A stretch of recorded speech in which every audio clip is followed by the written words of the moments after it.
안녕하세요. 명장스포츠입니다. 오늘도 경기 흐름과 배당 움직임을 기준으로 핵심 경기만 빠르게 짚어보겠습니다. 대충 보는 분석은 하지 않습니다. 들어갈 경기는 확실하게 보고 위험한 경기는 과감하게 거르겠습니다. 그럼 오늘의 경기 분석 바로 시작하겠습니다. 한신 타이거즈는 사이키 히로토가 시즌 6승 도전에 나선다. 16일 세이브와 홈 경기에서 6이닝 1실점에 호투를 하고도 타선의 부진으로 패배를 당한 사이키는 교류전에서 단 1승도 거두지 못했다. 그러나 홈 경기 강점은 확실한 투수라는 점이 가장 큰 강점이다. 일요일 경기에서 비록 승리하긴 했지만 오가타 상대로 단 2점에 그친 한신의 타선은 6안타 6볼넷 2점이라는 집중력 부족이 아쉽다. 홈 경기 득점력은 아무래도 기대가 힘든 편. 타카하시의 완투 덕분에 불펜에 소모가 없었다는 건 은근히 큰 소득이다. 야쿠르트 스왈로즈는 야마노 타이치가 시즌 8승에 도전한다. 13일 소프트뱅크 원정에서 5.2이닝 5실점의 부진으로 패배를 당한 야마노는 홈런 이발에 무릎을 꿇은 바 있다. 금년 한신 상대로 홈에서 6이닝 2실점 경기만 2번을 치쳤는데 원정 안정감은 확실한 투수라는데 승부를 걸어야 한다. 일요일 경기에서 오카모토 상대로 단 1점에 그친 야쿠르트의 타선은 타격 문제가 매우 심각해진 상황. 첫 경기를 제외하면 교류전 레벨로 타격감이 떨어진 건 이번 원정 최대의 문제가 될 것이다. 그나마 불펜의 4이닝 무실점 정도가 위안은 될 것 같다. 양팀 모두 현재 타격감은 좋다고 할 수 없고 코시엔에 어울리는 투수들의 대결이다. 이 경기는 상당히 팽팽한 투구전의 가능성이 높은 편. 하지만 최근 야쿠르트는 교류전 이후 투타 모두 전체적인 슬럼프에 빠져있고 무엇보다 후반이 영 좋지 않다. 한신의 승리 가능성이 조금 더 높다. 히로시마 토요카프는 타마무라 쇼고가 시즌 2승 도전에 나선다. 12일 라쿠텐 원정에서 7이닝 2실점의 호투를 하고도 타선의 부진으로 패배를 당한 타마무라는 교류전 내내 투구 내용에 비해 승운이 따르지 않는 모습을 보여주었다. 이번 시즌 요미우리 상대로 2경기 연속 5이닝 이상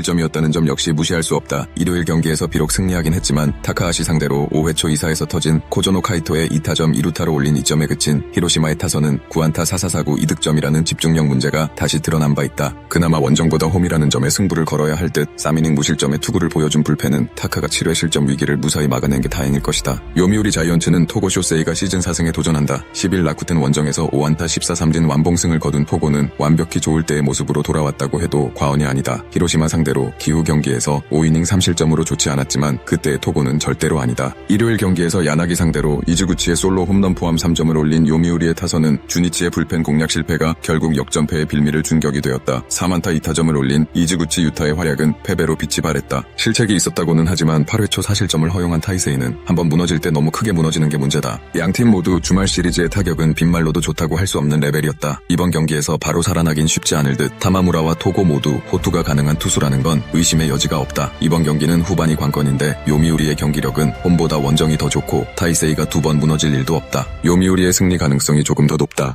라쿠텐 골든 이글스는 타키나카 료타가 시즌 4승 도전에 나선다. 11일 요미우리와 홈 경기에서 8이닝 2실점의 호투로 승리를 거둔 타키나카는 말 그대로 교류전 스페셜리스트가 무엇인지를 확실히 보여주었다. 게다가 홈 경기 강점이 매우 명확한 투수고 세이브 상대로도 호투를 한 경험이 있다는 건 상당히 크다. 전날 경기에서 11회 말 터진 아사무라의 동점 솔로 홈런 포함 8점을 올린 라쿠텐의 타선은 교류전부터 이어진 부진을 일단 극복했다는 점은 긍정적이다. 무엇보다 12회 말 이아웃 이후 볼넷도루 사요나라 안타로 경기를 가져간 건 크다. 그러나 5이닝 동안 3실점을 내준 불펜은 아슬아슬하다. 세이브 라이온즈는 앨런 와이난스가 시즌 3승에 도전한다. 14일 요미우리와 홈 경기에서 6.2이닝 4안타 무실점의 호투로 승리를 거둔 와이난스는 교류전 2경기에서 13.2이닝 무실점의 호투를 이어가고 있는 중이다. 다만 이번 경기가 첫 야외 구장 경기, 그것도 미국으로 따지면 AAAA급 구장 경기라는 점이 와이난스에게는 변수가 될 수 있다. 전날 경기에서 하야카와와 라쿠텐의 불펜을 상대로 홈런 3발 포함 7점을 올린 세이브의 타선은 화력이 살아났다는 점은 긍정적인 부분이다. 특히 수비와 주루는 왜 이 팀이 1위인지를 보여주는 포인트. 그러나 6.2이닝 동안 7실점을 허용한 불펜은 진짜 심각한 문제다. 전날 세이브의 불펜은 무려 3번의 동점을 내주는 문제를 드러냈다. 교류전 이후 불펜의 불안감이 계속 이어지고 있다는 점은 이번 경기에서도 문제가 될 수 있을 듯. 타키나카는 야외 경기 강점이 확실한 투수고 전날 라쿠텐의 불펜 투구 역시 나쁘지 않은 편이었다. 물론 와이난스의 투구는 위력적이지만 첫 야외 경기, 그것도 야마가타 경기라는 점이 불리하게 작용할 수 있다. 라쿠텐의 승리 가능성이 조금 더 높다. 소프트뱅크 호크스는 우와사와 나오유키가 1군 복귀전을 가진다. 5월 15일 라쿠텐 원정에서 3이닝 4안타 4실점 부진 이후 2군으로 조정을 들어갔던 우와사와는 근 한 달여 만의 복귀전이다. 2군에서 극도의 공격적인 투구를 보여주었는데 이게 1군에서 잘 통해주느냐가 관건이다. 일요일 경기에서 시바타와 카네무라를 완파하면서 쿠리하라의 솔로 홈런 포함 8점을 득점한 소프트뱅크의 타선은 원정에서 최강의 집중력을 보여주었다. 이시즈카 소이치로는 주어진 찬스를 잘 살리고 있는 중 2이닝을 무실점으로 막아낸 불펜은 추격조들의 투구 내용이 상당히 눈에 띈다. 오릭스 버팔로스는 션제리가 시즌 3승에 도전한다. 13일 한신과 홈 경기에서 6이닝 4실 실점의 부진으로 패배를 당한 제리는 낮 경기에서 가끔 무너지는 문제를 드러낸 바 있다. 소프트뱅크 상대로 금년 12이닝 1실점 투구를 해냈다는 점이 이번 경기에서도 기대를 걸게 하는 포인트다. 일요일 경기에서 와타나베 유타로 상대로 세우기자와의 2점, 홈런 포함 3점을 득점한 오릭스의 타선은 득점권에서의 부진이 결국 역전 실패로 이어지고 말았다. 9회 말에 찬스를 잡지 못한 건 현재 이 팀의 한계점일 듯. 3이닝을 무실점으로 막은 불펜은 이 팀의 최후의 보루다. 우와사와를 이 경기에 등판시킨 건 우와사와가 오릭스 상대로 이번 시즌 8.1이닝 무실점으로 매우 좋은 투구를 해냈기 때문이다. 문제는 2군에서의 투구를 본다면 아직까지 우와사와가 정상이라고 볼 수 없다는 점일 듯. 션제리는 투구 특성 그리고 소프트뱅크의 타격 특성상 고전 가능성이 높은 편. 일단 오릭스 불펜이 버텨주느냐인데 오릭스 최후의 보루가 불펜이다. 오릭스의 승리 가능성이 조금 더 높다. 주니치 드래곤즈는 카일 멀러가 시즌 2승 도전에 나선다. 9일 치바 롯데 원정에서 5.2이닝 3실점의 투구로 패배를 당한 멀러는 역시 교류전과 맞지 않는 투수임을 확실히 보여준 바 있다. 주니치 투수답지 않게 홈경기 투구가 아슬아슬한데 홈에서 요코하마 상대로 6.1이닝 4실점, 원정에서 7이닝 무실점이었다는 게 특이 요소다. 일요일 경기에서 이노우의 하루토에게 막혀있다가 8회 초 타이세이를 공략하면서 7안타 2볼넷과 실책 1개로 5득점을 올린 주니치의 타선은 원정 마무리를 멋지게 해냈다는 점이 고무적이다. 이번 시즌 홈경기 타격이 나쁘지 않다는 점에 승부를 걸 여지가 많아진 편. 3.1이닝을 무실점으로 막은 불펜은 요시다 세이야가 세섭 역할을 잘 해주고 있는 게 엄청난 힘이 되고 있다. 요코하마 베이스타즈는 1위의 타이세이가 시즌 첫 승에 재도전한다. 12일 치바 롯데 원정에서 5이닝 2실점의 투구를 보여준 1위에는 20여일의 조정이 어느 정도 도움이 된 모습이었다. 주니치 상대로 5월 14일 홈에서 6이닝 무실점이라는 시즌 최고의 호투를 보여주었는데 아무래도 돔이라는 점이 조금 걸린다. 일요일 경기에서 타카하시 하루토에게 막히면서 단 1점에 그친 요코하마의 타선은 당할 투수에게 당했다고 생각하는 게 나을 정도. 와타라이가 하위 타선에서 받쳐주지 못하는 게 문제가 되고 있다. 사이닝을 무실점으로 막은 불펜은 안정감이 조금씩 살아나는 중. 주니치의 타선이 살아나기 시작했다. 실책으로 얻은 찬스를 승리로 연결했다는 건 매우 긍정적인 요소고 금년 주니치 타선은 야외 구장 경기 타격이 원정보다 더 좋은 모습이 종종 나오고 있다. 반면 요코하마 타선은 전체적으로 기복도 심하고 1위에는 원정 투구는 기대가 어렵다. 주니치의 승리 가능성이 높다. 더 자세한 분석과 추가 정보가 궁금하시다면 댓글에 공유방 링크를 확인해주세요. 스포츠의 모든 것 명장 스포츠가 함께합니다. 시청해주셔서 감사합니다.